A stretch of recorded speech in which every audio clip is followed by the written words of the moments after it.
જય દ્વારકાધીશ બધાને। આજે હતો રવિવાર અને હું જતો હતો મેલડી માના મંદિરે દર્શન કરવા માટે। પહોંચી ગયા શીતલ પાર્કે અને લઈ લીધી ટિકિટ અને બેસી ગયા બસમાં। આપણે જવાનું હતું મેલડી માના મંદિરે, જે આવેલું છે સૌરાષ્ટ્ર યુનિવર્સિટી પાસે। આ ભાઈબંધ બધાના ગાળિયા કરી નાખે, આનો ગાળિયો હું કરી નાખું। हमारे यहाँ ऐसा ही होता है।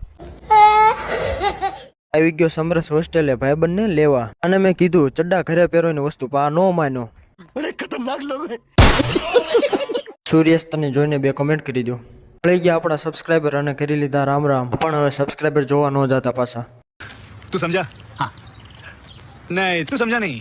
ફાઇનલી અમે પહોંચી ગયા મેલડી માના મંદિરે અને દર્શન કરીને લઈ લીધી પ્રસાદી લઈને હું નીકળી ગયો હોસ્ટેલે જવા માટે। મારે થઈ ગયું હતું મોડું, એટલે એક પણ બસ મારી વાટે રહી નથી, બધી મને મૂકીને વહી ગઈ હતી। खत्म। પછી કર્યો મારા મિત્રને ફોન અને આવી ગયો ગાડી લઈને મને લેવા। 180 ની સ્પીડે મને હોસ્ટેલે મૂકી ગયો। હું પહોંચી ગયો હોસ્ટેલે અને પછી હું ને મારા મિત્રો નીકળી ગયા આઈસ્ક્રીમ ખાવા। આઈસ્ક્રીમ ખાઈ લેવી ત્યાં સુધીમાં તમે લાઈક એન્ડ સબસ્ક્રાઇબ કરી લો।